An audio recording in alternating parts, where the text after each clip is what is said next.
Good morning, everyone. How are we all doing? Just give me 1 second. Bibby has no mic. Boom, boom, boom, boom. Bibby will now have a mic. I'll read, Bib.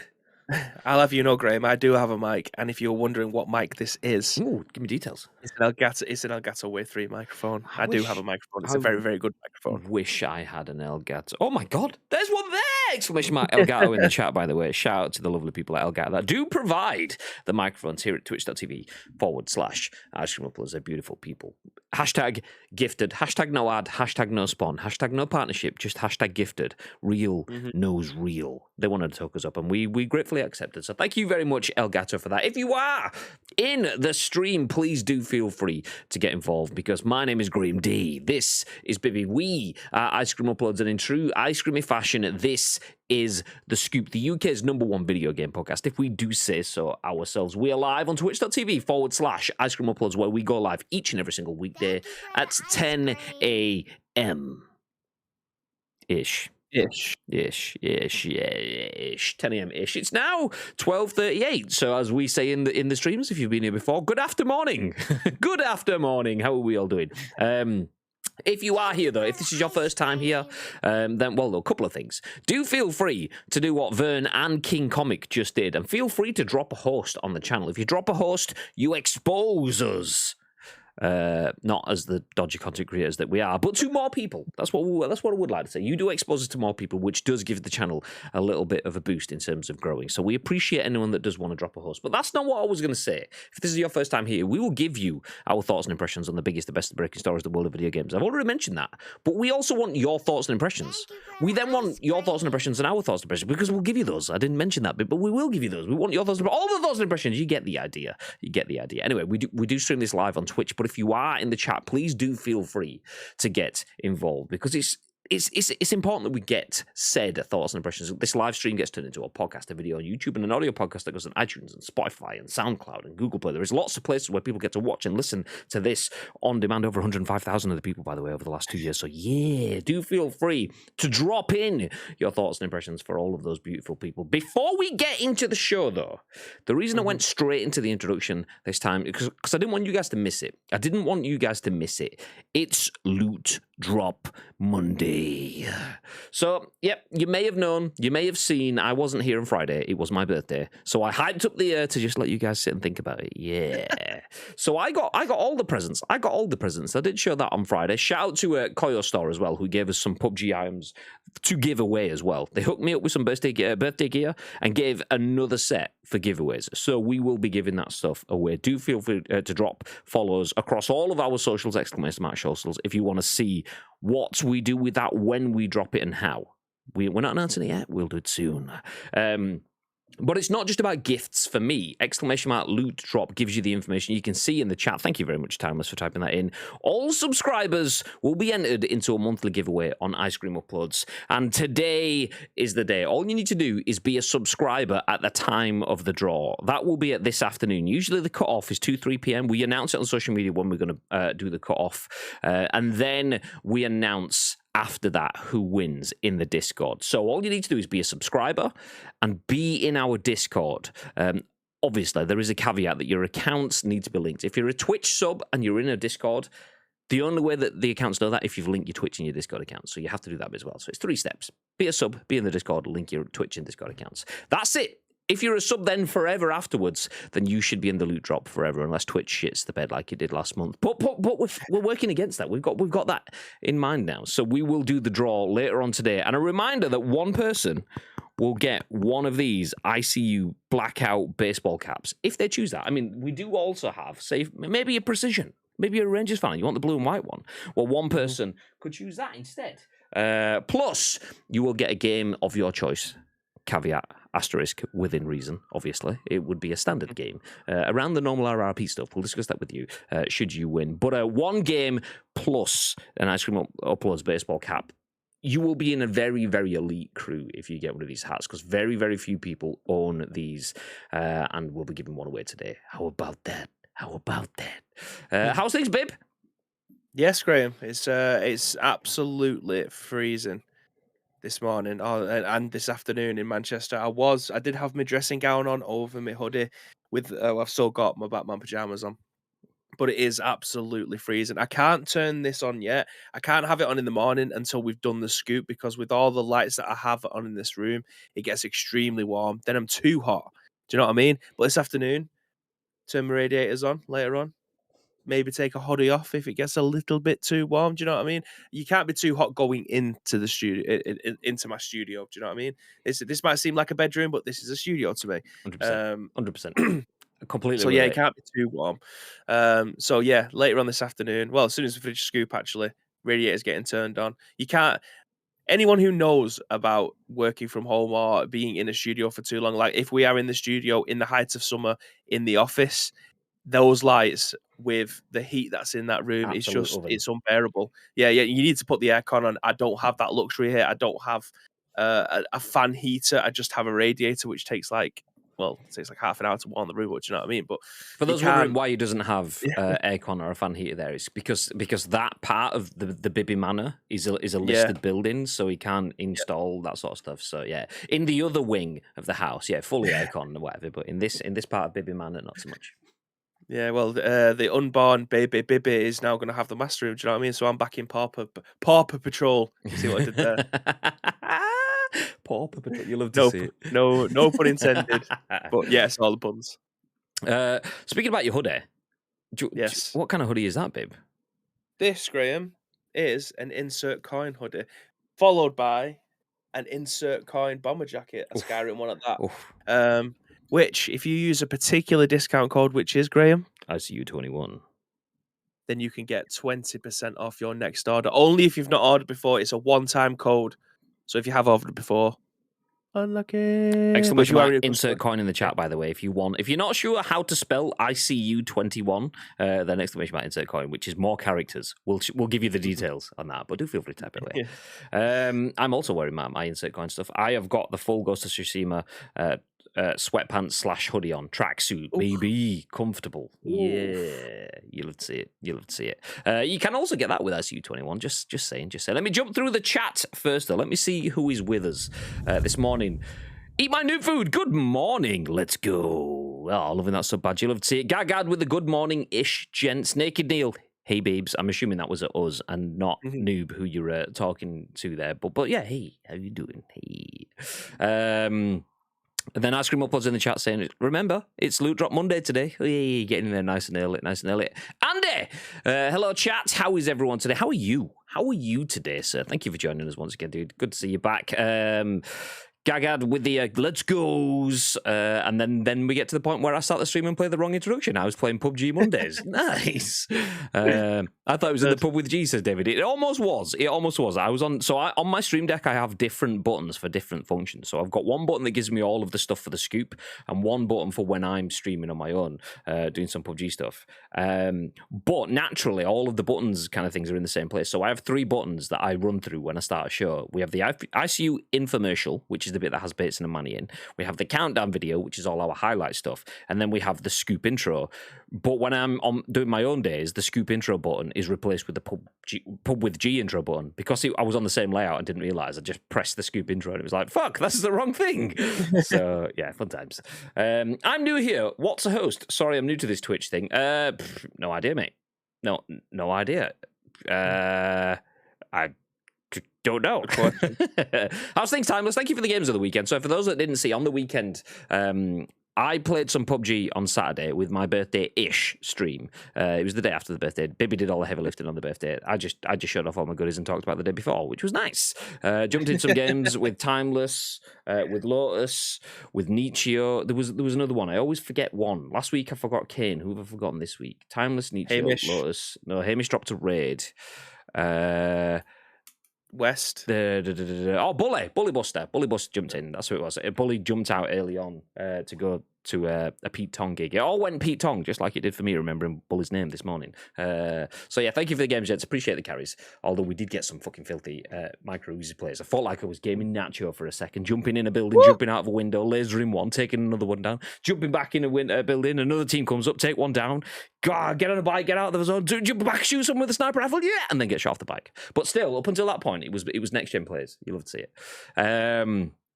Gagad, was it your birthday? You never said. Do you know what? I like it understated. I don't like to make a song and dance about it. So if you'd have missed it, do you know what, Gaga? Just for you, because you requested it, I will make a bigger song and dance about my birthday this year. Thanks, Gagad.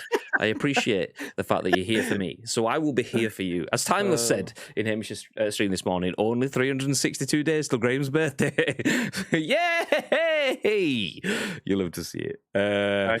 WWE 2K22, please, says Timeless. Ooh, getting the pre-orders in nice and early. We can do that. We can hook you up with a game that you can play right now, or we can sit and wait until, is it February, March, when WWE 2K22 comes out? Big game. I think it's March, yeah. Timeless says, Father Bibbiness, absolutely. How are we, old man, says Taysbad. I'm assuming he's talking to you there, Bib, because I was a sprightly 36. It's fine. I genuinely can't believe I'm 31 this week. It is a crime against all humanity that I will be that age this week. It's a disgrace. So, yeah, this is where we pass the baton. For those that don't know it, there's a bunch of not just community birthdays, but ICU birthdays within quick succession. The end of November, we get ICU, the channel's birthday. The start of December, we get my birthday. And then, not even a week, 6 days later, we get Bibby's birthday. So when's your birthday, Bib? Give us the details. It is on Thursday this week, the 9th of December. So, yes, I will be in the office. We'll be doing the scoop and everything, but my stream on Thursday has been moved to tonight. So you still get 2 episodes of Skyrim, do you know what I mean? I'm not leaving you guys hanging. I know, yeah, this weekend, it wasn't as glamorous. Yesterday's stream, it wasn't as glamorous as it usually is. We've been taming dragons rather than killing them, because that's what we do now. We're a dragon tamer rather than the Dovahkiin dragon slayer. Because we're just nice guys, you know what I mean? We go around Skyrim helping people out, giving them quests, taming dragons so they don't burn the entire city to a crisp. So yeah, it wasn't as glamorous this weekend, but I'm fairly certain we'll get back to slaughtering ways this week. Yeah. So reminder, tonight, it's a double stream day. It's a Tuesday, Monday. It's 2 streams on a Monday. Nice. So come back tonight, 6:30 p.m.-ish for your next episode of Rimming with Bib. Nice. I love it when people see that for the first time, like, oh, get it now. Look at that. Even with the subs, we get adverts. It's not an advert. It's an infomercial. It's a commercial with information. So different, mate. Different. It's the same thing, but different. Same, but different. Next Gen Base is afternoon, boys. Okay, question. Who is Next Gen Base now? Because Next Gen Base, obviously, on the channel has been Mr. at Winstano, Mr. Ben Ward, exclamation mark 3D in the chat. If anyone wants to type that, feel free. But news that I did not expect to see. No, genuinely. I texted him giving him shit. I was like, we're meant to be friends. we have groups. We have WhatsApp groups. We share information with each other, obviously for journalistic integrity. You know what I mean? We got to keep ourselves. Yeah, we get told what we can be told. But what we didn't get told was that Mr. T, Mr. Asim Tanvir, or Tassim Anvir, noted industry leaker, moved away from 2K last week. He's moved on to different things, which includes donning the Next Gen Base cape. For those that don't know, Next Gen Base, or NGB, used to be a project that Mr. T was involved in. But obviously, once he stepped into video game industry stuff, having some journalistic outputs can be a conflict of interest. So he stepped away. He's now back as, I believe, I think as joint editor in chief. I could be wrong, so do feel free to connect me. So who are we talking to? Is this Ben? Is this Mr. T? Is this Mr. Ben? I don't know. Is it some sort of amalgamation? How does it work? But good to have you back in the content creation stuff. One question though is, now that Mr. T is not doing 2K stuff and is doing NGB stuff, does that mean we can get Mr. T back in on some live watch along things? Because we had a little bit of taste of it last year, in and amongst stuff, but there were certain things he couldn't get involved in. Is that what that means? There's going to be a lot of firm handshakes. It's going to be like every other week, innit? Firm handshakes, NGB, ICU. It's the collaboration everyone wants on a consistent basis, I think. Absolutely. But apart from that, I am more pissed off now that I will have to buy Marvel Midnight Suns. God damn it. Speaking from my own wallet, I am mortified that I will have to pay for my own games again. Do you know? I'm more mortified at the fact that WWE 2K is coming, and we keep saying, we've said it for about 12 months, that we have some plans for WWE stuff. And if that stuff does happen, the idea was that was happening with Mr. T in mind. And if it does happen with someone else, it's just like he misses out on the high fives for it. But yeah, anyway, we can't say too much about that because, you know, hashtag tease, hashtag soon, hashtag follow, hashtag you get it. Mrs. Bibby taking a seat at the back of the ice cream van. Hey, good morning, good afternoon, good after morning. Thank you for the alert. Mr. Garlic Clark, speaking of an next-gen base with the all right shaggers, good after morning. I keep saying morning. I'm stuck in my mind. Timeless says, thank you for the carrot, Nietzsche 2 squad wipes. That was amazing. Did I not shout Nietzsche? Nah, it didn't do much, you know, it's fine. I showed there's some news in the scoop about the best website in the world being partially under new management. There isn't, but it's just happened. So there you go. Thank God it's this year and not next year. You're going to spam your birthday. What? I can't believe he's only 30. Oh, Bib. I know. It's madness. It's madness. It's ridiculous. I know I look so young for my age. I'm aging like a fine wine, but I do look quite young for my age. You know what I mean? On the contrary. I hear what they're saying. Next Gen Base says, you're only 31 this week? Exclamation mark, question mark. Jesus. That was a tough paper round. Well, it's highly weathered. This is the face of a man that's been through a lot. Do you know what I mean? He worked at B&M and now he has to...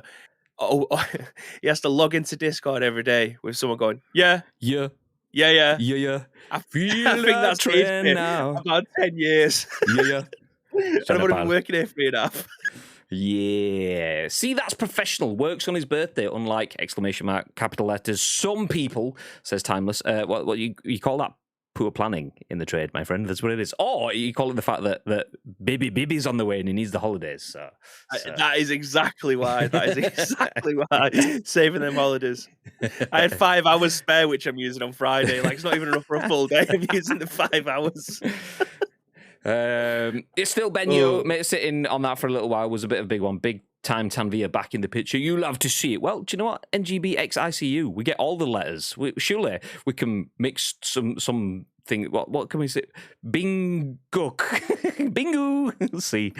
Bingo. See. There we go. Anyway, LMAO, poor planning. Maybe very good planning on the other hand. But anyway, should we talk about some video games news? It's nice that we've got a lot of things to talk about. See, it just shows that all the things are happening in and around Ice Cream Uploads, in the vicinity, in our atmosphere.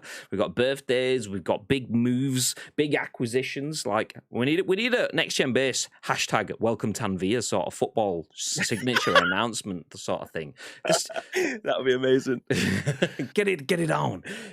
Anyway, we are here to talk about video game news, and we have a few big stories to go over today. First of all, we will talk about the fact that Halo is toxic as fuck. Now, this is something that we were talking about last week in terms of toxicity, but this is a different sort of angle. We were talking about the fact that Halo naturally will get cheats, and naturally that will become more and more disruptive. It's just par of the course for success in video games. Not that we should accept it as part of the course, it just is part of the course, and it's shit. But Halo will have that. One thing it also will get is toxicity. It's hard for any video game to have the trolls at bay. If you're massive, you will get the trolls, and eventually the trolls, usually, not always, but usually, more often than not, will turn the tide and will infect other people and add a slew of negativity. And that's what's happening with Halo, at least in certain parts of the internet. This article that will lead things today is written by Vikki Blake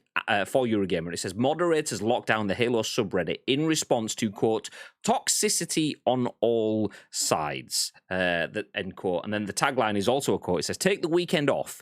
We're reopening on Monday. Whew, shout out to the mods that are having to deal with that shit. It happens.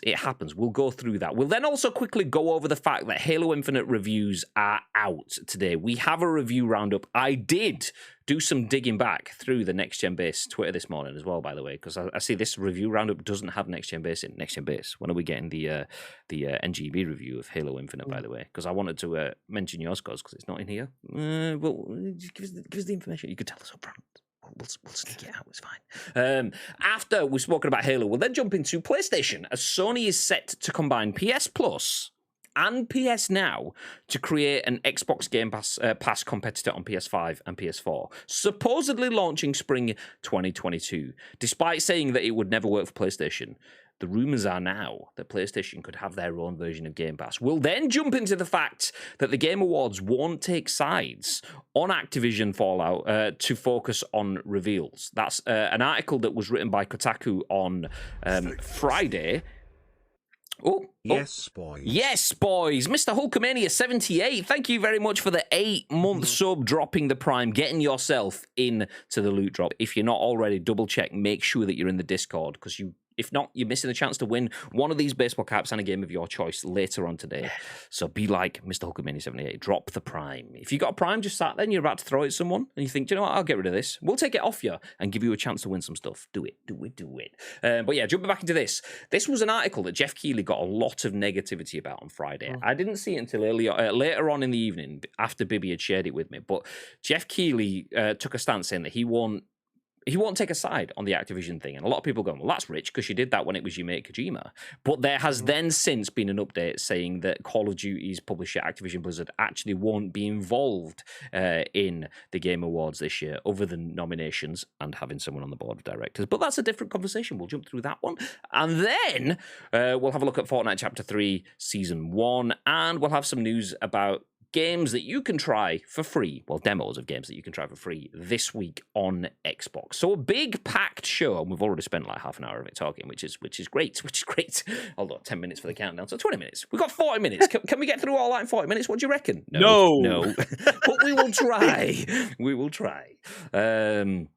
So jumping into the chats, Hulkamania says, Bibby, I tried to ignore Graham at the Trafford Centre, but he looked too good to ignore as always. Goddamn right. It was funny because I heard that he was taking pictures of you from a distance, which I'd be extremely worried about. Literally not even from a distance. Like, if I'm sat in your seat and you were stood up, like in the office, if I'm sat in my seat and you're stood up in your seat, that's how far away I was. But if anyone knows the Trafford Centre, there is a Costa underneath a staircase, and it's one of those that's like, it's not a store, it's like a kiosk. A kiosk in the middle of the mall kind of thing. And it doesn't it has a seating area that has like a little wall. So me, Daniel, and Chloe were sat at a table inside the wall. Hulkamania in the chat, Mr. Phelps, was stood outside the wall, leaning on it. And I'm sat there drinking my brew, eating whatever I was eating. And I said to Daniel, I'm pretty sure that's Mr. Phelps. And I was like, I swear it is. And rather than going, Chris, and getting his attention, I did what all mature and well-grounded adults do. And that was take a picture of the side of his face and send it to him. I sent it to him on Twitter via DM, didn't get a response quick enough. So I then sent it to him on WhatsApp. Still didn't get a response quick enough. So I followed it up with the word, oi! Exclamation mark. And then I saw him look at his phone and it did the head turn around like, oh, fucking hell, there you are. So yeah, mature, grounded individual I am. I will take pictures of your face and send it to you rather than just going, hey, how you doing, mate? This man's 36 years old now. You love to see it. And I will be doing this when I'm 36 again. It's just. I mean, you could be boring. You could live your life to its fullest. So there you go. Hulkamania says 1 yard away. Exactly. Literally, it was like if I'd have stretched out, I could have probably touched him. I'm extremely glad to be watching the Scoop on Monday, the 6th of December. Well, we're glad you're here. Of December. Yeah, December. Nice. Do you know what? This is why we like Next Gen Base, because they find typos like that. The Scoop, Monday, the 6th of December. Yeah, exactly. Thank you very much for the typo correction. 32 minutes into a stream. Fuck's sake! It stays. Actually, it doesn't now because we're taking it off the stream to bring the news on the screen. Okay, Bib. Yeah. Halo Infinite. Are you fancying playing through the story, the campaign, or anything this week? I absolutely am. Does it come out on the 8th? The day before? It comes Wednesday? out December the 8th. I think it's 6 p.m. UK time. I could be wrong on that one. It's definitely the 8th. I think it's UK time. Well, we have an article that's actually pretty negative around Halo to kick off. But before we do that, let's jump into this review roundup first. So whilst we are going to jump into a kind of a negative article around Halo, don't want to cloud that entirely because I just want to quickly run through what we are going to look at first. And that is the fact that on Wednesday, the game comes out full as a whole. You've got the full campaign to play through, and the Halo Infinite review scores are now in. As you can see, this article written by PC Games N, Carrie Talbot, should I say, news editor for PC Games N. So Halo Infinite's reviews our roundup of the critics' scores. Let me just give you a quick gloss of the article. Halo Infinite release date is just around the corner, with its portion dropping December the 8th. Bibby's chuckling away as I just butchered the words there. Anyway, the multiplayer chunk is already live, and now we've got a great idea of what's do you know what? We don't need that. It's out this week. The game is currently sat on an 86 on OpenCritic and 82 for PC. So it's 87 for Xbox Series X. So it's high 80s, mid to high 80s-ish is where we're looking. The review scores are in. PC Games N give it an 8 out of 10. PC Gamer give it a 78 out of 100. So 7.8 out of 10, obviously. IGN give it a 9 out of 10. Games Radar 4.5 out of 5. GameSpot 9 out of 10. Game Informer 9.2 out of 10. Giant Bomb 4 out of 5. VG24 7. GamesBeat, Windows Central, NME, and Inverse all giving it equivalent of 5 out of 5 or 10 out of 10s. So it's got at least 5 10 out of 10 scores. Rock, Paper, Shotgun, Polygon, Eurogame, and Katagura obviously all unscored it. So there you go. Between 7.8 out of 10 to 10 out of 10. So that is an exceptional game. If you were wanting to play Halo and you wanted a flawless game, there's enough scores in there that make me think it's not flawless. It's not perfect, but it's going to be an exceptional Christmas if you're wanting that. So nice. Mr. Garlic Clark in the chat with Master Grief. Hey. Like that. If you don't know where that's from, that is a play on the word Master Chief, which leads us nicely into this. Vikki Blake, Eurogamer. Moderators locked down the Halo subreddit in response to toxicity on all sides. Take the weekend off.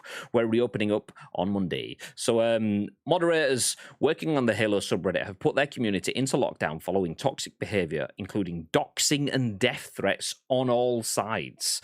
Without pointing to specific posts of concern, Redditor and moderator 343 Guilty Spark posted a message over the weekend instructing Halo fans to take the weekend off, as the subreddit would be closed to comments until tomorrow, Monday the 6th of December, naturally today. The amount of toxicity on the sub from both sides has made it impossible. This is a quote, by the way, so I'll start that again. The amount of toxicity on the sub from both sides has made it impossible for people to have civil discussions, which is what the mod team strives for, regardless of opinion, they wrote. Some users on the sub have even been responsible for doxing and death threats.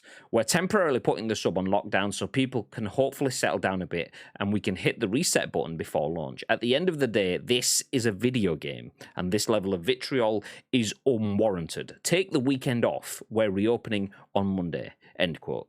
The moderation team specifically cited issues with insults and criticism and linked to several posts from development team 343 Industries that outline future plans for the sci-fi shooter, including upcoming changes to XP rewards and anti-cheat measures. Quote, someone criticizing the game doesn't mean you get to say they're an entitled crybaby man-child, they added. Someone saying they're fine with the game or to give it some time doesn't mean you can call them a boot-licking dick sucker. That's obviously a quote within a quote. All of these things the mod team has dealt with and will continue to deal with. End quote. Interestingly, the Halo Infinite subreddit remains operational, but reminds new visitors that, quote, if you came here to continue the toxicity that got Reddit/Halo locked, you will be banned. In case you missed it, scalpers ads. You know we're not bothered about the scalping stuff. So in summary then, toxicity on all sides. The Halo subreddit wanted people to just take the weekend off, come back less vitriolic. What are your thoughts, Bib?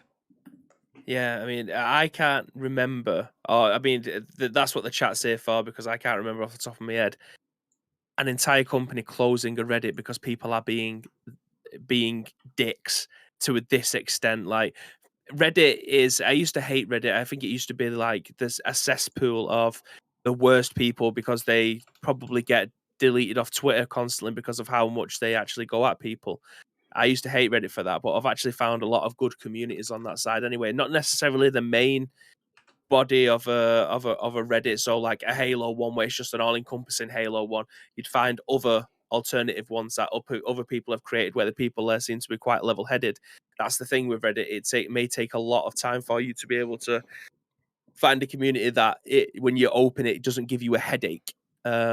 And I don't know if anybody else has any experience with Reddit in that type of thing, but I can't remember a time where a complete company has locked down their own Reddit to stop people from posting on it.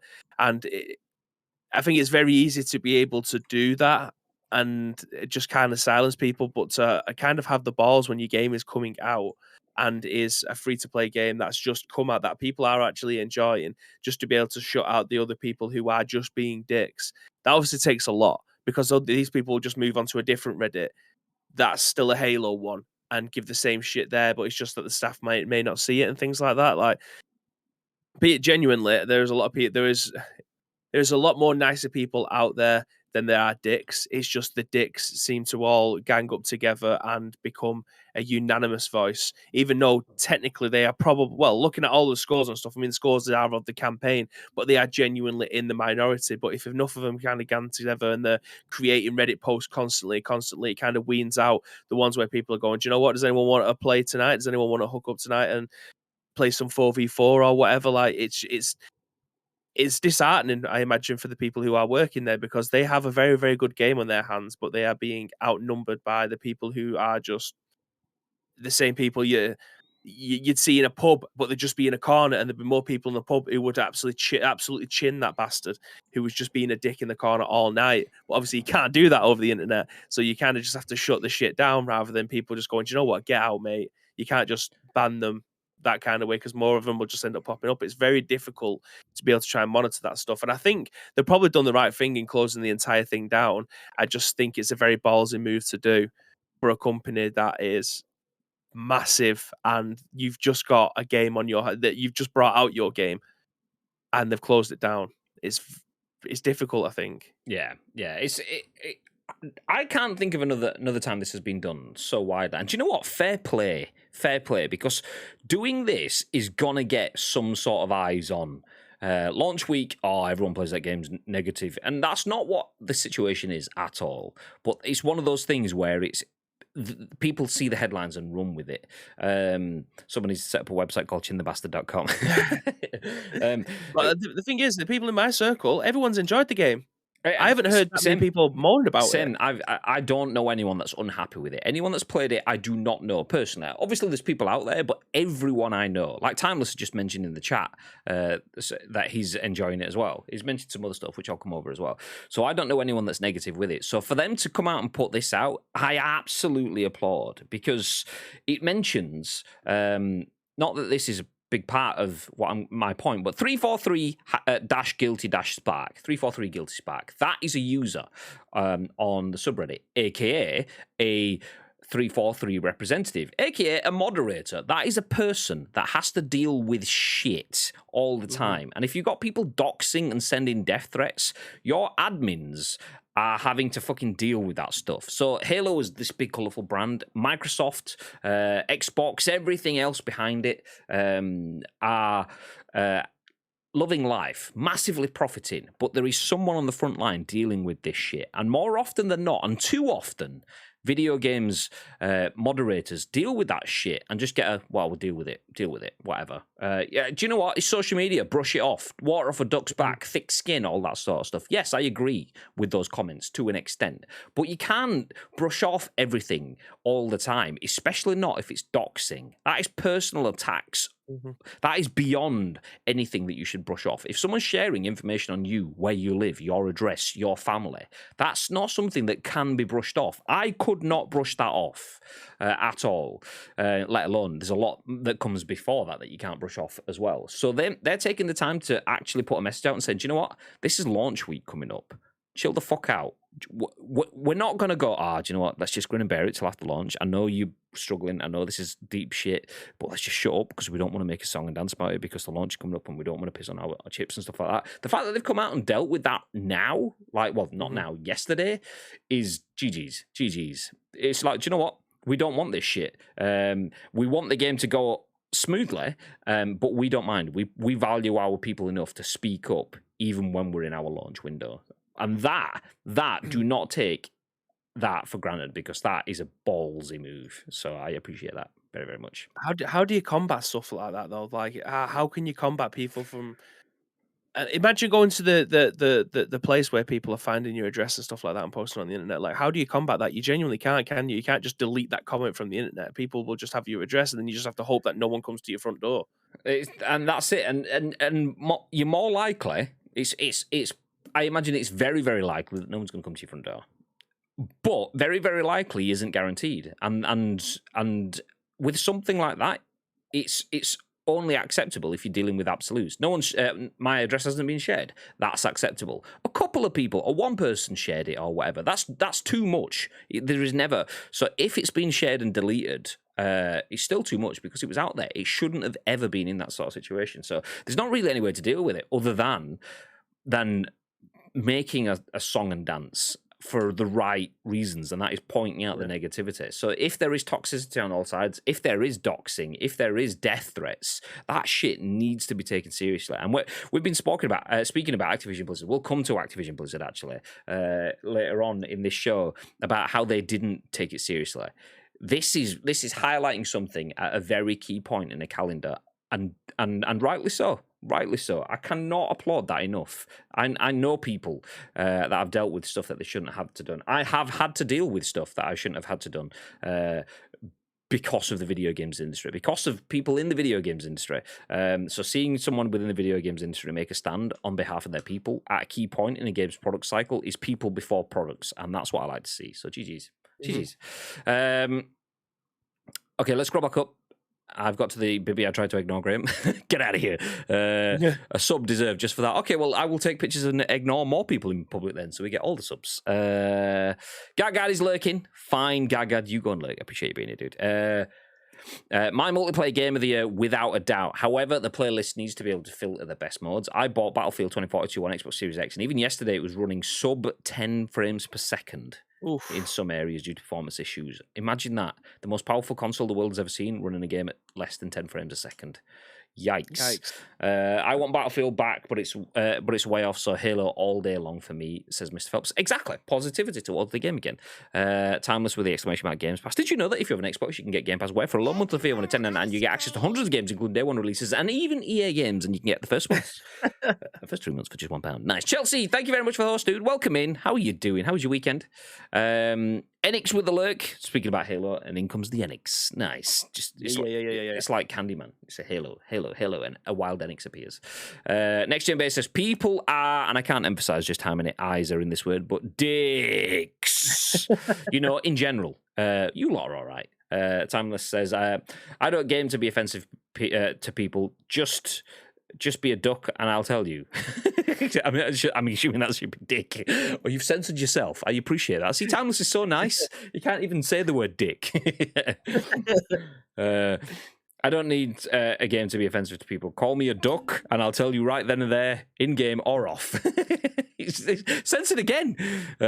Call me a dick in real life or again. There you go. He's got there eventually. Timeless. You're just too nice. You're just too nice. It's nothing to do with autocorrect. Timeless is just a nice guy. Such a massive duckhead. Love it, Timeless. Timeless says, bring it! I've had a couple of messages about Halo games so far. You've had some. Interesting. I was watching, so there's a friend of the channel called Jumbo Ash. He's a FIFA content creator, local guy, to us at least. He's based in Manchester. And obviously he's a United fan, so I drop in for the good banter, also the good content. Actually, slight tangent. I envy him so much because I'm good at talking to people and I'm okay at playing games. But when I'm talking to people and playing games, I am shit at both. Whereas he can just pick up a conversation and play competitive level FIFA, or highly competitive, not pro level, and do both very, very well. I'm like, how the fuck do you do that? Anyway, I was in his stream last night, and whenever he was schooling noobs, then people would send him like shit. He gets loads of shit, and he just sits there, presses the voice recorder button on his controller, and says, "All right, mate, you all right? Do you know what? You need to chill out. It's only a game, FIFA. Do you know what? If you want to relax, come to twitch.tv/Jumbo Action. We'll talk about it there." I was like, "Oh, that's the one. That's the play." So anyway, after seeing that, the reason I mentioned all that is because we're playing on Saturday, and Lotus got a message. He got a message, someone claiming that is the most blatant use of Cronus that I have ever seen, or something like that. So I said, send him a message. Just say you're live now on twitch.tv/ice cream uploads so we can put them straight. He didn't. Disappointed. He just didn't want What is Cronus? Because I saw that message and I googled it and I couldn't find anything about it. Is it hacks or something? Cronus is basically mouse and keyboard hacks. So yeah, Cronus is it Cronus Zen? Is that what it is? But yeah, it's basically hacks that mouse and keyboard scripts and stuffs. So yeah, Is it just a PUBG thing? no, it's a console. Like there used to be was it called Xim XIM? Or is it recoil control? Okay, well, I don't know. See, there you go. I don't know enough. But Cronus controls recoil, so it removes any recoil from guns. There you go. So he's basically I had no idea. cheats. So he keeps getting called cheats. Although he was saying something this morning. He says maybe I'm double bluffing. Maybe you guys are all fighting my case thinking I'm not using a Cronus, but maybe I am using a Cronus. I was like, no way. That would be next level plays. Get people, get a Twitch partner on board saying how good you are at the game, so that people think you're not a cheater. I mean, we've seen pros cheat before, so. Chelsea says Lotus Scripts cheating Sint. I don't think CINT was the word that Chelsea was going for there, but it's control hack. I'll edit it again. XIM is the one that lets you use mouse. There you go. I'm getting mixed up. So yeah, Cronus is recoil control. Zin or XIM is the one that lets you use mouse. Basically, point shoot, double bluff, and double bluff. Imagine hacking at us. That's genius. That's absolute genius, players. So GG's. So yes, any more to add on Halo being shut down? The subreddit has been shut down over the weekend. I imagine. Well, I say that. It did say in the article that it didn't actually get shut down. So they just kind of they threw the threat out and just let it with that. But yeah, any more thoughts? Anything you want to add on that one, Bib? No. All I'm saying then is if someone's saying they're fine with the game and give it some time, doesn't mean you can call them a bootlicking dick sucker. Take that and apply that to any game. I've seen, and I hate seeing people gatekeeping positive opinions.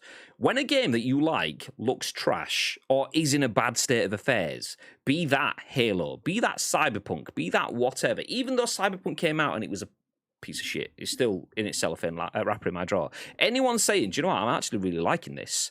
We didn't jump on Spike, who enjoyed playing it. We didn't jump on Mr. T, who enjoyed playing it, and both did so reasonably well. Well, not reasonably, it was better than reasonably. Both had very enjoyable experiences with very few bugs. Ads has played it on his PS4 and had no real problems.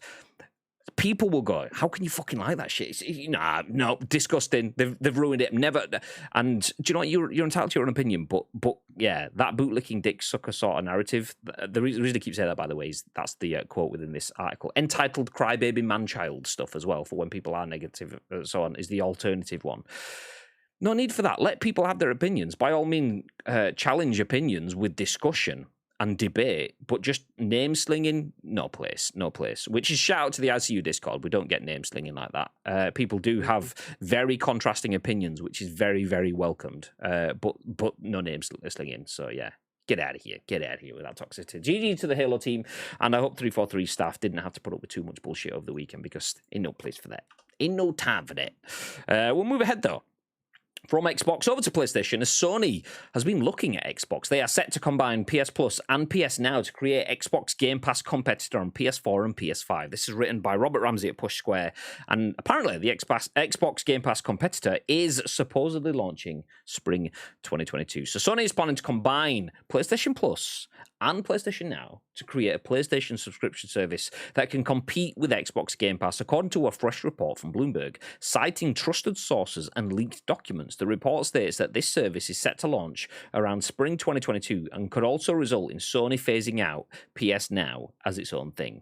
The service is apparently codenamed Spartacus even, and the gist is that by slapping PS Plus and PS Now together, subscribers will have access to a huge catalogue of games. Again, it all sounds very similar to Microsoft's massively popular Game Pass model. The report doesn't stop there, however. It also claims that this new service is is currently set to be split into 3 tiers. The first includes the existing PS Plus subscription.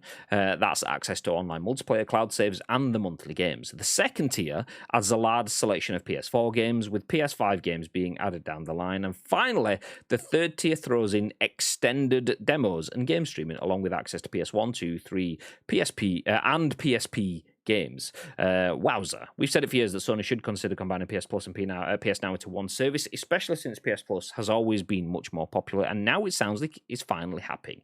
If this thing is really launching within the next few months, then we should be getting official confirmation soon.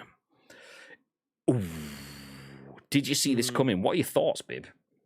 I don't know, because I can't remember who it was that mentioned at weekend. It was probably Tito, obviously, because he is a massive Xbox fan, and that's his console choice. I'm sure it was him, because he rightly said, wasn't it not long ago that PlayStation came out and said that, how is Xbox Game Pass sustainable? Yeah, at the same breath, they are thinking, do you know what? If you can't beat him, join him. Let's go and do it ourselves. Like, how do they go from one extreme to the other? It's got to be a business thing, and it has to be. It has to be. Hopefully, they'll get enough people to come in and pay for tier 3, and then it kind of pays for itself. Does tier 3 will include your PlayStation Plus, from what I gather, including things like PSP games, PS2, 3 games, and all that jazz. Like, how far back are they going with the backwards compatibility stuff? Is it just going to be digital only? I can't put my disc in and be able to play his backward compatible stuff. Well, where does the tier 3 end? Like, there's so many questions with so little answers at this moment in time. But it's understandable, because I don't even know if this is an official thing at this moment in time, or it's just a leak. Like, everything that I've read over the weekend seems to be that it's a leak, and not kind of from the horse's mouth as to the full breakdown of what you get. The tier 1, 2, and 3 things kind of leans towards that it's actually going to happen. But I'm very interested as to how this could be, and how much you will, one, have to pay for it, and two, what the bottom line is going to be in terms of where the emulation, or you being able to play games from 20 years ago, where's the limitations on that? Yeah, I'm not sure. I'm interested to know about the tiering. That's where my sort of concern is like, okay, we're going to merge them, and tier 1 gives you access to PlayStation Plus. Okay, tier 2 gives you access to PlayStation Plus and PS4 titles and PS5, and tier 3 gives you access to the older stuff. So basically, tier 1 is just PS Plus then. So you're not really merging it. Tier 2 is only current games, and tier 3, I mean, I don't know. I just find it a bit bizarre. Surely, surely all games should be accessible. That's kind of the point. That's how Game Pass works. So PlayStation have come out and effectively said, hey, we've got a Game Pass competitor that's not as good as Game Pass, because that's what it is by default. A Game Pass, you pay for Game Pass, you get access to the games. You pay for Ultimate, you get access to the games on more systems. The games are always given to you on Game Pass. Mm-hmm. Okay, you've paid for the Game Pass? Have Halo. Nice. Boom. Have COD 4. Boom. It's like, okay, well, just for getting involved. Whereas PlayStation goes, okay, we'll get your online stuff first, and then you can get some of the games, and then you can get some more. It's crap. If that is it, the messaging is crap, because it's like, where's the information? Where's the details? Like, where's the access? That's what Game Pass is. It's like, have everything, get involved, and then we'll go from there. PlayStation's like, okay, have everything, providing you've punched your way through enough walls financially. But if not, you can have certain things. You can get certain things. You can get Game Pass and then still buy games. Well, then you're not got Game Pass. If I'm not getting Game Pass, then I'm buying games. Then I've not got Game Pass. I've got PS Plus. So I like how they're going towards a Game Pass model. But, I mean, I like how they're going towards a Game Pass model because I'm a consumer and Game Pass is ridiculous value. I still don't believe Game Pass is sustainable. Not for the long term. Like I said, Phil Spencer going, trust me, bro, is not a source. That's not a source at all. That's a corporate guy saying, yeah, the stuff that we're working on is great and wonderful. Of course it is. Of course it is. Give me some actual tangible information, some evidence, some stats that are irrefutable, and I will believe you that Game Pass is sustainable. For now, I don't believe it is. And I'm happy that might be the case because we are getting a bargain that money literally shouldn't be able to buy. But we are. Our job's good. So PlayStation coming out and having something that's a bit safer actually adds to my belief that Game Pass isn't sustainable. Because if PlayStation aren't coming out going, here's all the games, PlayStation coming out going, okay, here's some of the games, but we can't really afford to give you all of the games. If you give us a bit more, we'll give you some more games. And if you give us a bit more, then we'll give you all the games, but it's going to cost you a fortune. Tier 3 before you get there. Then that kind of reaffirms that it's not quite the same. Maybe they're trying to do Sony things in terms of Sony has the best first-party games. Obviously, Xbox are changing that. But Sony, at this point, has a wider catalogue of first-party games, and they don't want to put those on there. So naturally, they're having their base subscription not giving you everything. So if you get Tier 2, which gives you PS4 and eventually PS5 games, does that mean you get PS4 games now, but then you'll eventually get PS5 games down the line? So you will start to get, like after 6 months, you'll get The Last of Us Part 3 or whatever. Is it that way? I don't know. I don't know. It seems weird to me that the biggest selling point of Game Pass is the fact that you're able to play first-party games on launch. That's their biggest selling point. PlayStation don't have to do that because they are in and I'll say this for the guys that I'll do this for the guys that are listening to this on audio podcast. I'm doing the air quotes. In front, they are leading the way. They are the number one in terms of consoles being sold and first parties and stuff like that. I don't necessarily believe that to a large extent, but they do have they are in the lead in terms of console sales. There's absolutely no denying that. Xbox as a service offer you the ability to be able to play Xbox games without even owning a console. You can play them on your mobile phone or your tablet, through your TV, on your PC. You don't necessarily have to have the Xbox console to be able to play them, and that is where they're selling their software. They don't necessarily have to sell their hardware to be able to catch up with the race. And in terms of their social messaging and how people are consuming their products, they are miles ahead of PlayStation. It's not even a race in that regard. But when it comes down to console sales, they are so far behind. And PlayStation have spent I'd probably say the last two console generations becoming and creating some first-party games that are unmissable, whereas Xbox kind of had the same. I mean, the first-party games that Xbox have are unbelievable. You got your Forces, you got your Gears of War. They've now took Bethesda and got their entire back catalogue to be able to give away on Game Pass for people to be able to play, or have the Elder Scrolls 6 potentially being a first-party exclusive when it comes out in whenever, the next millennia, I don't know. So it's two different messages, and I don't know how PlayStation respond with that, apart from having their first-party games as a tier 3 or a tier 4, in fact, and they just charge you £20 a month and you have access to all their stuff. How do they make up that kind of ground? Because their social messaging hasn't been great, yet still hugely popular and in the lead in terms of console sales. Where do they draw the line and go, do you know what, it doesn't matter what they're doing over there. We'll concentrate on ourselves and then look after our profit margins later, kind of thing. Yeah. Jumping back through the chat, shout out to Mr. Phelps, who's disappeared now. He's got to go. Movie time. John McClane is the wrong guy in the wrong place at the wrong time. The sequel is my slight fave, but two world-class movies. Yippee-ki-yay, motherfuckers. If you don't know, Hulkamania does a podcast as well, looking at classic / retro movies. So do go check out Hulkamania. I don't know if he's got links in his profile. Do you know? I'm guessing he's not still here, but if you are, drop links. I take cheating accusations the biggest compliment. Shows how good I am. Thanks for the compliment. I'm not cheap, but the fact that you think I'm shows just how good I can be. Exactly. Sounds as though this won't include first-party studio releases, which makes sense, as Sony in the past has said that the model they have currently is what they'll stick with, says Mr. Garlic Clark. Timeless says, Rad Brad walkthrough for Halo video, said he accessed the single player of Halo Infinite on November 13th, so did other YouTube. I saw some sort of comments earlier on. Like, I think he might have broken embargo, Rad Brad, with some of the stuff they were saying. It was Game Riot was tweeting, and I could be reading 2 and 2 and getting 5, but he said someone's broken embargo, and someone said, do you mean Rad Brad?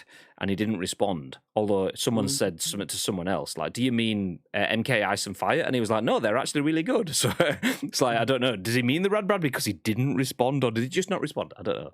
Anyway, if PlayStation get Ubisoft involved in this with Uplay Plus, that'll be a good one, says Next Gen Base. It's basically a rebrand of PS Now. Do you know PS Now? I actually had a really good time. I went to Pixel Bar in Manchester on Saturday, and they have obviously all, retro consoles, which you can do quite easily. You'll see a lot of places like NQ64 is another good one in Manchester. They have some retro consoles, but they also have some consoles emulated so that they can just run them off of PCs and so on, which is nice and easy. Clean. You don't have to have multiple consoles set up. You don't have to unplug or have HDMI switches or whatever. It's all just on one machine.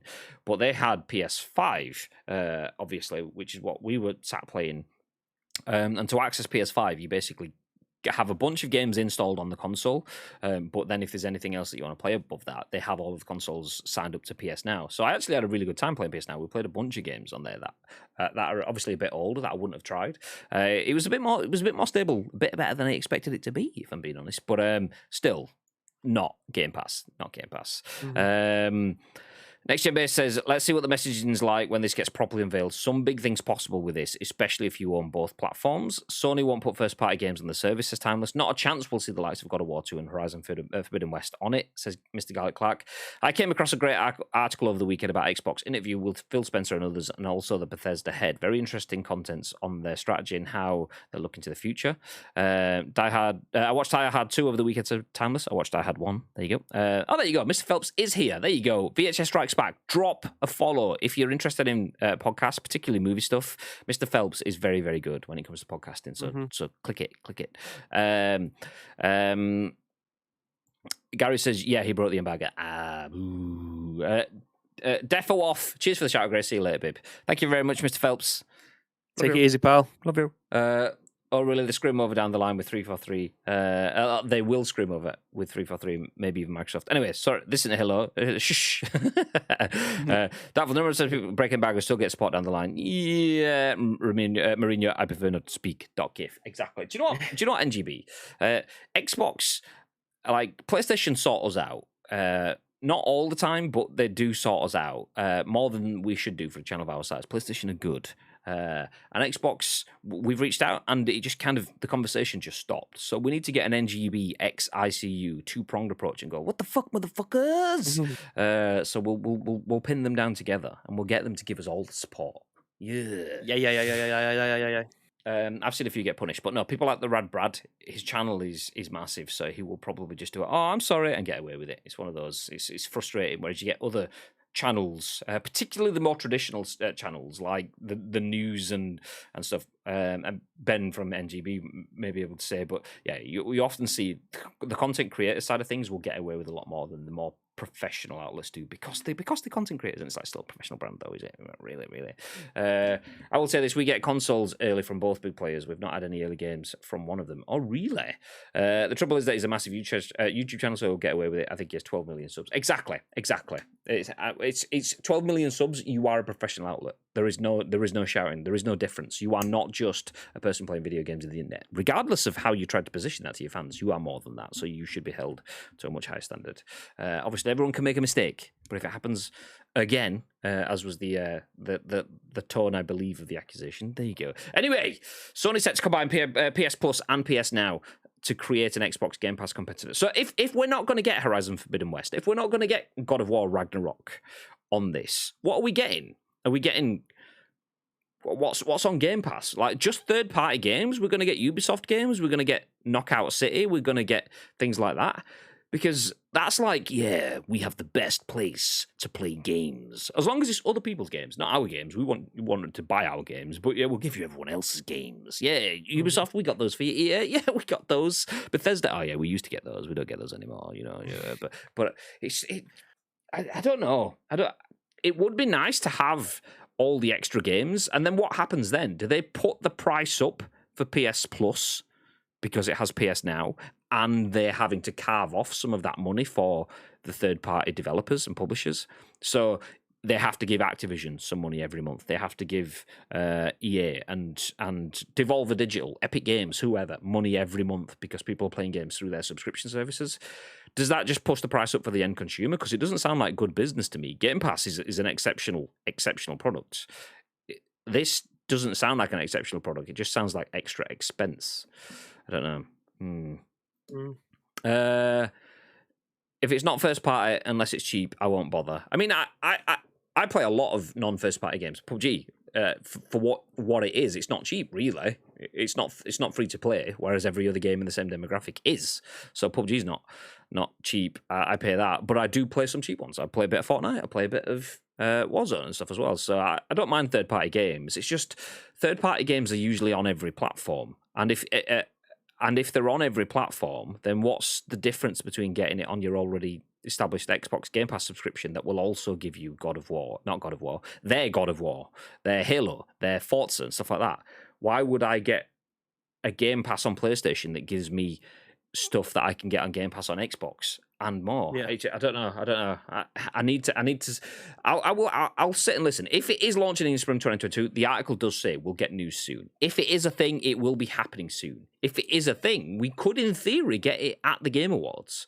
I'm not convinced that we'll get it there, but we will get the news soon if it's a thing.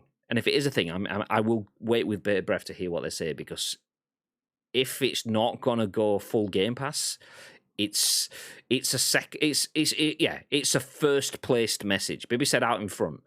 If you're out in second place, you rip up the script. You change the narrative like Xbox did with Game Pass. Okay, you guys have got all the games on your PlayStations that you've been playing for the last 7 years. Well, we'll give you all of the games and we'll make it cheap. Yeah. Okay, fuck yeah. So how does PlayStation rip up that narrative? We'll do something like that, but not as cheap and not as good. Oh, great. Nice one. Thanks, mate. That's where the conversation about Ubisoft comes in my opinion. Bringing a third-party subscription works, see you play, but let's see what happens. I mean, that's the thing, though. It's like, do you bring in Ubisoft and get Ubisoft exclusively? If not, then surely Xbox get Ubisoft as well, and then you just stick there and get the other games that PlayStation aren't giving on top that Xbox can give. If PlayStation aren't giving their exclusives, but Xbox are, then, well, I'll get an Xbox as my second console and I can play all that, and then eventually your second console becomes your first console and PlayStation disappear into obscurity kind of thing. Oh yeah, Game Awards Gizm week. Are you having a Gizm again, Timeless? This week, big week for games. It is a big week for games. Very, very big. Very big. Also Bibby's birthday, Game Awards and that, whatever, but Bibby's birthday. PS5 plus Series S equals best combo, undoubtedly. Ask Bib. Ask Bib. He knows this. Anyway, let's move ahead. Keeping up a little bit of pace. Talking about the Game Awards. Thank you very much for the plug, Timeless. You make the transition seamless. Is that what we're talking about now? This is written by I said Ethan Gach when I spoke about it before, which is not a not flattering name, but I think it's Gach. I'm pretty sure I've heard Gach on the kind of funnies and stuff. So no more Gash, time for the Gach.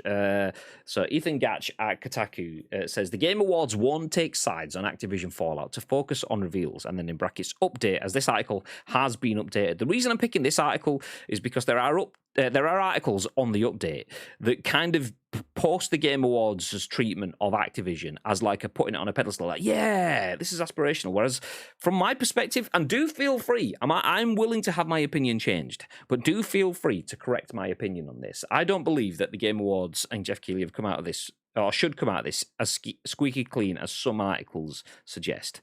So the tagline says, Jeff Keighley supports people sharing their stories, but stopped short of criticising the Call of Duty publisher. So he didn't criticise Activision up front.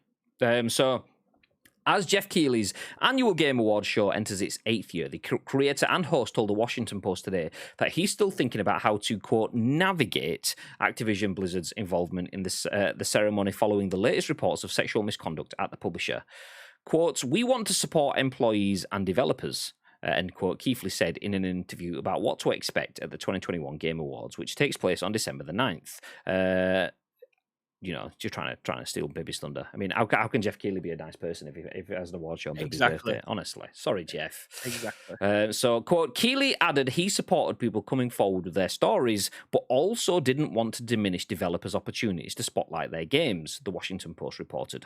We have to think very carefully about how to proceed here, quote, he said in an interview. Despite being one of the most prominent figures in the video games industry, Keighley has so far refrained from calling out the reported years of abuse at one of the biggest gaming companies in the world. Keighley and the Game Awards did not respond to a request for comment.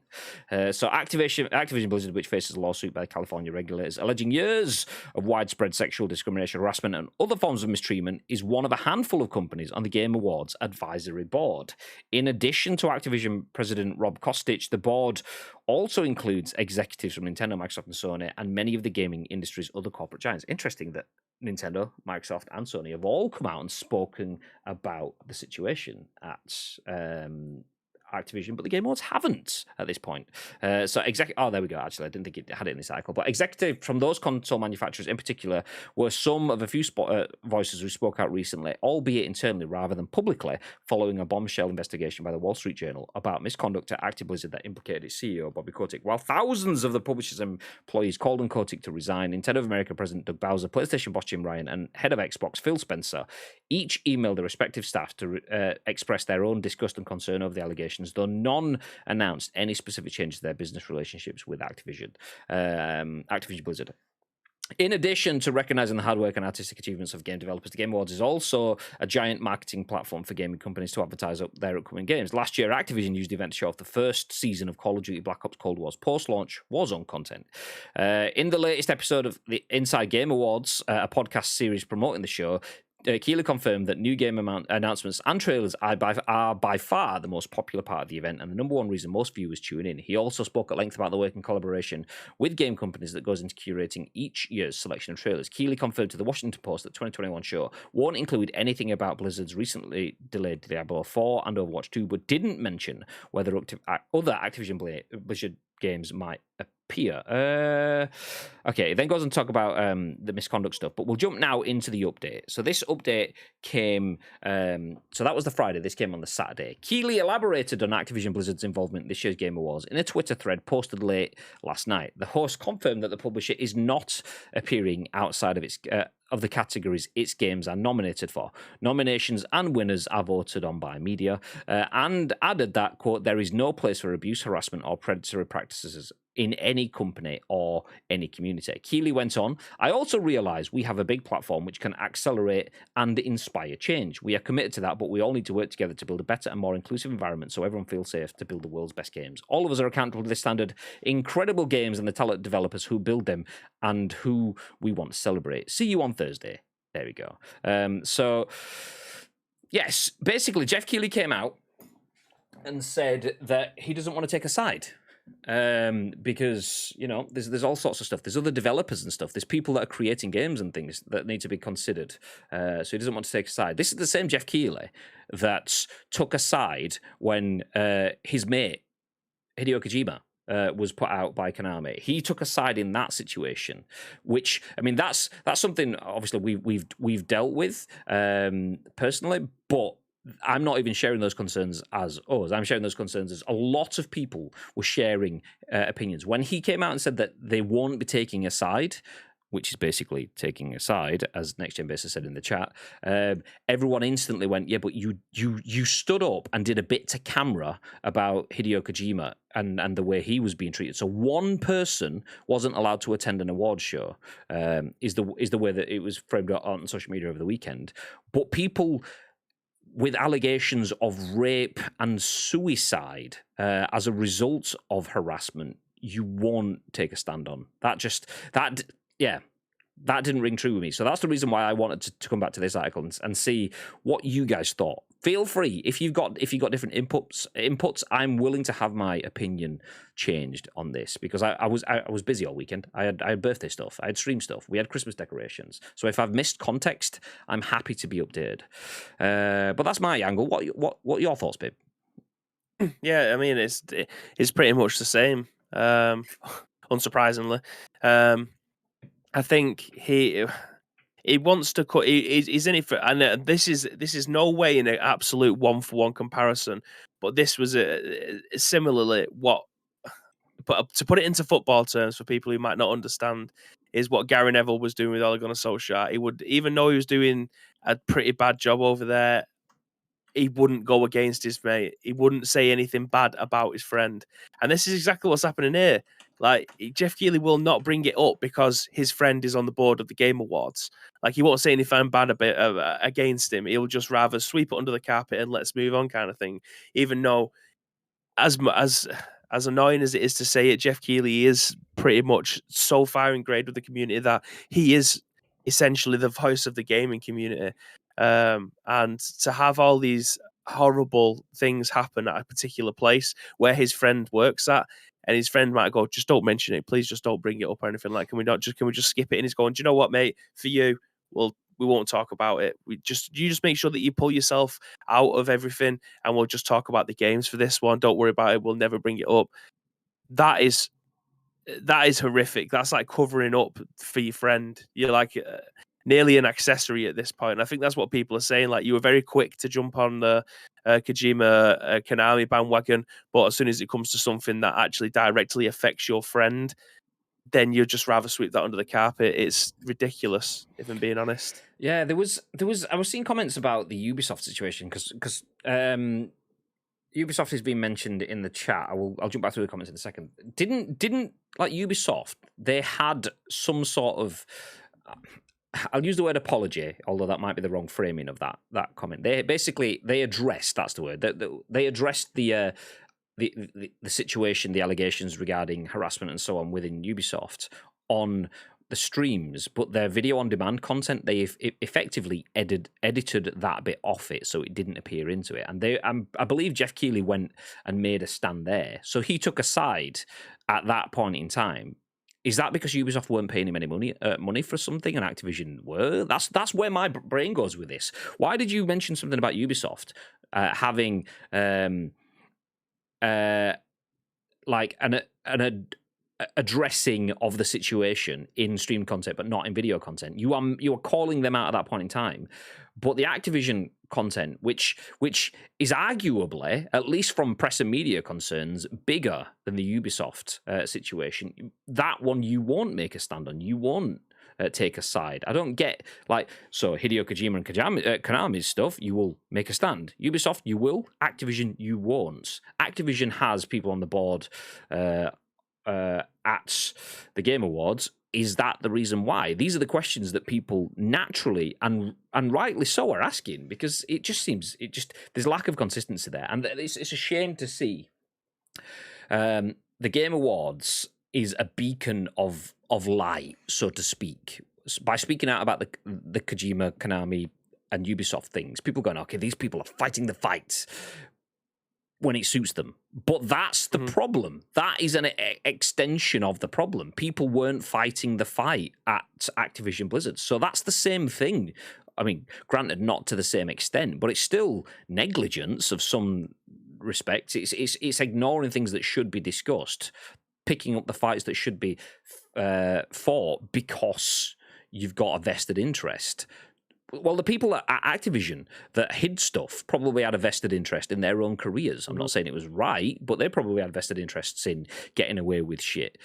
So, yeah, it's Thanks, Graham. You are. Punks. Exactly. It stinks. That's it. I mean, the news articles I saw, the reason I picked up this Kotaku one is Bibby shared this one with me on Friday, and then the article, there are other articles that you would have seen later on in the weekend that talked about how Jeff Keighley did come out and say that they won't be having Activision Blizzard in the show apart from where they're nominated, because they should still be nominated because of the work that they've done and the people that have been there, the developers that have worked. I agree with that sentiment, by the way. They should still, in my opinion, be in there. The shit thing is, it's one of those things where there is no black and white. There is a grey area in the fact that some people that have probably been harassed have put their heart and soul, their blood, sweat, and tears into making those games. So why should they be denied the ability to say that they've made an award-winning game? Yes, the developers get it, but the people at the top also get it. But you can't split. There is a grey area there. It's not just developers and them at the top. Everyone involved gets a bit of that. So I agree they should be allowed to win awards. But yeah, obviously, don't have them in the marketing. Don't launch Warzone's new content. Don't launch whatever. Don't give them some stage time. Don't run some adverts, because that's all for the people at the top and the bottom line, not the developers that are making it. So I will applaud that, the fact that they aren't involved in that. But that's kind of like that. That came after. There was like, yeah, we don't want to make a stud, we don't want to say anything. And then all of a sudden, oh yeah, but we aren't doing anything. Well, you're not doing anything anyway. Is that why you're comfortable saying that? You're not mentioning anything about Also, next gen basis. So once again, fuck Bobby Kotick. Didn't realize as well. Bobby is short for Robert, obviously. So the Activision board has Robert Kotick and Robert Kostick. Imagine that! What the fuck? Just build out Robbie Koticks and similes and other anagrams. Like, yeah, exactly. Okay, let's jump back through all the comments. Gary Clark, Ethan Gach giggles like an 8-year-old. Exactly. Jeff called out Konami though, and when they and Kojima fell out, only likes politics when it suits him. It seems exactly. I did see comments, and I'm sharing these comments because these aren't our comments. These are comments that I've seen on social media. I could probably dig them out if people really wanted me to. I'm probably not gonna because it's time and effort. But people were saying, yeah, the difference is that Konami probably weren't paying for advertising at that point in time, whereas Activision were. Naturally, Activision now are not going to have any advertising, but we didn't know that yesterday when that comment on Friday when that comment was made. Needs to keep Activision Blizzard sweet. Keighley did come out and say that Activision won't be a part of the awards outside of the awards that have been nominated for, but not taking a side is a side, says Next Gen Base. We'll be interested to see if they go all out with Ubisoft reveals, given they've had the same level of horrendous shit coming out from them. Exactly. I like Jeff. I like what he's done with the TGAs and bringing game more into mainstream, but this is a big misstep. Very big. I agree. And I'm disappointed with how big a misstep it was and how quickly it's being brushed under the rug. It's like, yeah, but it's Jeff Keighley. He does all the good stuffs. And it's like, people probably thought that about Bobby Kotick when he was massively successful, earning billions for the business, not realizing all of the other shit. People probably, not saying that Jeff Keighley's done that, by the way, people probably thought that about Harvey Weinstein and all the success that he brought to the movie industry and so on. It's like, yeah, you can still be a success and do stuff, but then still also make mistakes. Not that mistakes should never be able to come back from. I think he has made a mistake with this, and I think this is a mistake he should absolutely be able to come back from. But the fact that he's not owned it, the fact that there's no, do you know, actually, yeah, do you know what? I was wrong to not come out and have people's backs here. It was just that it's the non-offensive. Everything he said hasn't in theory, air quotes, offended anyone. Nothing was offensive. Whereas if you come out and say, actually, do you know what, Activision, don't agree with your shit, then that's quite offensive. He did come out and then say something that was also quite watered down. Where was it? I can't see if I can find the comment. It was his criticizing, there is no place for abuse, harassment, or predatory practices in any company or any community. Okay, not mentioning anyone then specifically, clearly. Yeah, he said something without saying something. It's word salad. It's like he came out and gave an emotive plateau. Yeah, do you know what? Do good stuff. Stay in school. Get your education. Treat others how you want to be treated. Okay, you're still not saying anything. You're saying the obvious stuff. So he's made a mistake, in my opinion. He does amazing things, and he has done amazing things, and will probably continue to do amazing things. But he's made a mistake here, and he seems to be getting away with it. So do you know what? Be like Jeff. If you do a cock up, just do Jeff Keighley things, and you won't get held to task, because it seems like people are forgetting about it already because he's kind of said sorry, but without saying what he was sorry for. My respect for Jeff has gone down massively after this, says Mr. Gallic Clark. Where do we get to? UB addressed the situation, but they've not changed the damn thing, says Next Gen Base. He takes stand where his vested interest lies. He's a businessman, says Timeless. Exactly, and that's the same thing that everyone's done all the way through this. And you can't fight the cause of doing the right fight if you're doing what's right for you. Sometimes the good fight is not what's right for you. And that's not what he's doing here. He's doing what's right for Jeff Keighley. And there's nothing wrong with that, but you can't position yourself as social justice advocate if it's my justice advocate. There's a difference. Sometimes your justice and social justice isn't aligned, and that's where my issue with this situation is. UB addressed the situation, but I've gone that bit actually. It's because of the board of members. Exactly. Hasn't he made stupid comments in the past in the run-up to Games Awards? Maybe I'm wrong. Possibly. I don't remember anything of this level before. For me, anyway. To play devil's advocate here, he never actually said he wasn't taking sides, saying that he supports people and coming out with their stories. Fine, but go one step further and call Kotick a coup. But that's the thing, though. Like, he never actually said he wasn't taking sides, but he specifically took sides against Ubisoft and Konami. And this, in my opinion, is a worse situation. So why would there be no side taking in this one? Is it because Call of Duty has all of the money and sponsors everything in all of the award shows forever?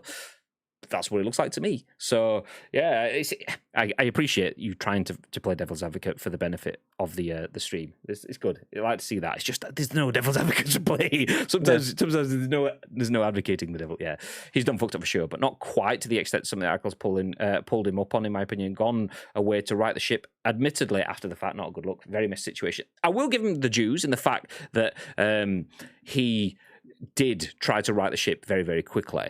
And he reacted within the same day, which is nice. I'm on board for that. Good action. But I'm still not convinced that his writing the ship was shit. Yeah, exactly. It's Freudian slip. His writing the ship was a bit shit. It didn't call anyone out in it, whatever. It was a very PR'd apology, which is never an apology from the heart for me. That's an apology from the PR rather than the heart. Wasn't there something I'm in agreement with you guys saying, by the way, just trying to get some discussion. No, I like it. I appreciate it. Wasn't there something else going on at Activision this weekend regarding staff being issued? They were only safe only to be let go hours later. Yep, see above, they laid off a ton of staff at Raven. I missed that one. Where did I see it? Yeah, that one was one that was doing the rounds, and I think I can't remember who it was. So they put that into the scoop section, but it was only tweets. There was no article, so it was one person that was saying that their friend, a QA tester, that most of the team was promised that they was going to get a raise this year, but instead they're being fired. Fun times. But I couldn't see a direct article with that. All I could see was the tweets from the people who were there, and there we go. Kotaku one here. Yeah, Call of Duty QA testers face layoffs after reportedly being promised raises by Activision. Raven Software quality assurance testers say management has not been transparent with them. Fun times. Do you know what? We are over time, so I will leave that article out. What I will quickly do is give you the gist of the next two articles. If we need them tomorrow, we can jump into them if the news is slow, but these articles are more time sensitive. So the main one is that we have a fresh look at Fortnite Chapter 3 Season 1. So Epic Games has revealed what's next for Fortnite Chapter 3 Season 1 with this all-new flip trailer highlighting the island's starting new look. We can drop the link to the articles in the chat if you want to read it today, just in case we don't go through them tomorrow.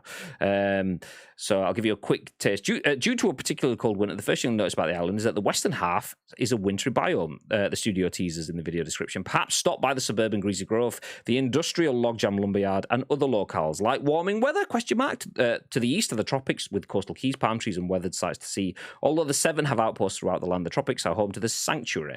This compound is right next to the coast, where you can get a clear view of the colossal rock statue of the Foundation. And speaking of colossal, the towering web-covered Daily Bugle is also in there. So basically, this Daily Bugle, we've got a new island. Spider-Man is in there, plus other stuff. I keep seeing The Rock as well. What's the deal with that? Is he in there this season? Is he the Foundation? Is that what it is? I don't know. The Rock is there, yeah. So, yeah. Fortnite Chapter 3 Season 1 it actually looks pretty good. Have you watched the trailer, babe? Yeah, I'm looking forward to actually jumping back into it again. Like, I love to play when a new season comes in or a new chapter comes in. That's where I come back into it. Probably get to that level 60 and then dip because other things get in the way. But yeah, I love going into this new stuff. It's just constant. Like what Next Gen Base said in the chat, Avengers, we got Spider-Man with no content. Fortnite, that's cute. I mean, to have the Daily Bugle as an actual place on the map and Spider-Man involved at the start of the season in the trailer and stuff, GG's. Epic doing epic things. All of their content arguably is nominal determination. It is epic, so they've nailed it once again, in my opinion. Also, do you know what? Just a recommendation, because I know a lot of people. Obviously, it's a lot of meme content, but as soon as you mention Fortnite, a lot of people go, "Ugh, Fortnite." Partially for memes, partially because they believe that, but have never played it. Genuinely, if you've never played Fortnite, I would implore you to try it. If you're going to play it on your own, it's probably not worth it. But if you can find other people to jump in with it, it is really, really good fun. Genuine, particularly if you're off Christmas, a good Christmas game. We've mentioned it millions of times. So yeah, Spider-Man is a good time. New season, new upgrades, new stuff in it. The game, like, there was all sorts of stuff like collapsible trees, like knocking one tree down, seeing it fall into another tree and stuff. I was like, oh, that looked pretty cool. So yeah, Fortnite. Get this PUBG as well, by the way. Fortnite, when they have big upgrades, actually upgrade stuff rather than just adding extra skins and upgrade the cost of the skins. So skins that used to cost $7.99 now are $14.99. Yeah, nice. Good upgrades, PUBG. Whereas Fortnite puts actual stuff in it. So GG's. Anyway, speaking of other games, Xbox will put out free demos of more than 35 unreleased games starting tomorrow. That's the reason why I wanted to get into this. So the Idea Xbox Winter Game Fest demo event is coming back. Jumping into the body of this article. This article is written by Connor Sheridan at Games Radar, and it says the Idea Xbox Winter Game Fest demo event will bring playable slices of at least 3 dozen unreleased games straight to your Xbox starting next week. A post on the official Xbox Wire blog confirms that Microsoft will once again collaborate with the Game Awards to bring a host of demos to Xbox Series X, S, as well as Xbox One. Microsoft says the event will run from December 7th, tomorrow, through to the 21st to feature over 35 demos of upcoming unreleased games. Here's what we're looking at so far. Loot River, Death Trash. Do you know what? I'll bring the article on screen so you can see it. Loot River, Death Trash, Black Tail, The Tale of Bitson, and Nobody Saves the World. I won't go through all the details, but there you go. Winter Game Fest in collab with the Game Awards. More demos and stuff to be played. I'm a big fan of this sort of stuff. You usually get the Steam Summer Games Fest, Steam Winter Games Fest sort of stuff. Steam were the first ones to do this. Xbox obviously jumped on the bandwagon and started to do their own thing. And it's incredibly good. Video games demos are not just a thing of the past, but are an extremely good, useful, and inclusive way of marketing video games, but also giving people experiences going forward too. So I'm a big fan of this. Idea Xbox Winter Game Fest demo event starting tomorrow. You're going to get involved, babe? I'm going to try. Yeah, I mean, like you say, I love the fact that demos are a thing. Again, we've talked about it many times in this podcast. Getting the old magazines, PlayStation or Xbox or whatever it may be, PC Gamer, getting a demo disc in there. It'll have 4 or 5 games on there. There might be 2 good ones, 3 shitters, but yeah, you're gonna be playing them. I love all that stuff. So yeah, hopefully these won't get data mined and the whole game would just be able to get released straight away. Hopefully people will be doing the due diligence in getting that sorted out. But yeah, overall, absolutely love this. Tina says, back just in time for Xbox fanboy news. I see you did good back. Nice. I can't believe it's taken this long to get Spider-Man, only to have no story attached. This time I was talking about Spider-Man, obviously, in Fortnite. Speaking about Fortnite, The Rock promoted it on his Twitter. He's in the new chapter this season. Excuse me. I have seen the pictures. That's the reason why I mentioned it, because it was rumored last season that The Rock was the foundation. And it never happened. Like the last season in the last chapter, so the new chapter, and I've seen it come in, and I didn't do my due diligence because it was birthday weekend. I've seen the pictures, and I'm thinking, is it actually The Rock, or is it the old stuff recircling again, kind of thing?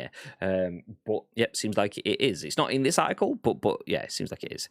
Unfollow, unfriend, unsub, says Timeless. Is that because we're talking about Fortnite? It's good. It's good. Genuine. If you've got some people to play it with, it is so fun. Even if you're not interested in the building. I'm not a fan of the building, and I will do enough to see me through. Usually I'll put up a few ramps for me and Bibi to shoot over. That's about the extent of our building. But even still, because the game is so solid and athletic and well made, there's no crappy edge glitching and stuff that you get in the PUBGs. There's no vehicle crashing into walls that don't exist like you get in the PUBGs. It is a breath of fresh air. The phrase I use, and the same phrase that I use for Call of Duty, change of pace for me. It's a battle royale with a change of pace. It's good. Gagad says, you're still here. Just wrapping up, Gagad. Just wrapping up. Yes, no more Fortnite talk, please. I want to uncover my ears. See. These people just can't be Uncultured swine. Yeah, absolutely. No, it's really good. It is really good. I mean, it's got The Rock in. It's got Kylo Ren in it. It's got Darth Vader in it. It's got all the things in it. Iron Man, yes, please. It's a something. Not sure I'd say fresh air. And that's there we go. Negativity. We don't need it, honestly. Get yourself on the Halo subreddit. You can tell you're playing Halo, Timeless, honestly. That's it, though. We are done for the day. Thank you, everyone, for dropping in for another episode of The Scoop. Week 1? No, day 1 of the week. We have 5 a week, Monday, Tuesday, Wednesday, Thursday, Friday, 10 a.m.-ish on twitch.tv/Ice Cream Plus. Today, we went live in the aftermorning. We went live after 12. It's busy days, busy weeks. It just is what it is. Do feel free to keep coming back for all of the content throughout the week, starting with tonight. 6:30 p.m. Bibi will be rimming on stream for your pleasure. Isn't that right, Bib? I most certainly will. Yes, 6:30-ish. No traffic. I mean, to be able to race home through tonight, so we should be going live. Bang on the money. 6:30-ish. Nice. Is there anything else that you'd like to add before you disappear, Bib? Yes, as you very kindly just mentioned, it is the first episode of the week. now done. We still have 4 more that you can help shape. So if you want to help shape those shows, there is 2 ways that you can do so. First of all, find us on social media. It is at Ice Cream Uploads across all major social media platforms, or get involved with our Discord. There is some links in the description below if you're watching this in any of our podcast services or YouTube or video on demand services. Don't matter. The description will have all of those links, but all we need from you is the URL plus your thoughts and impressions. We will then give you our thoughts and impressions on the very next show, which will be at what time tomorrow? Mr. Cream Day. Tomorrow, we will be live at 10 a.m. Ish. We are both in the studio tomorrow as well. So they're the shows that you don't want to miss out on, because usually they're absolute carnage. No pigeon/noodle chat this time, though, maybe. Yeah. Cannot confirm. We kind of like to structure this show so you have some news coming through, and it's very it's very to the point ish. But then you get into the studio and it kind of goes a little bit AWOL. Yeah, we tried to have a little bit of a chinwag to begin with, so you get some personality, because it's not just about the news. Obviously, if you want just straight up news, we could do the show in 30 minutes, like you get the news at 10. Straightforward, boring to camera stuff. But we want to chat. We want to let you know what's going on with our lives. We want to know what's going on with your lives and stuff. In the studio, we tend to take that a little bit further. So yeah, feel free to join us 10 a.m.-ish in the after morning tomorrow, as we can go through all of that. But we are done. Do stick around, though. We're going to raid one of our friends. Join us for the raid. You will get yourself some extra channel points to spend on our channel, but you'll also make their day. So that's it from us. Have yourselves a beautiful day, you beautiful people. And until next time, well, till 6:30 p.m. this evening, babe, what have they got to do? They have got to stay frosty.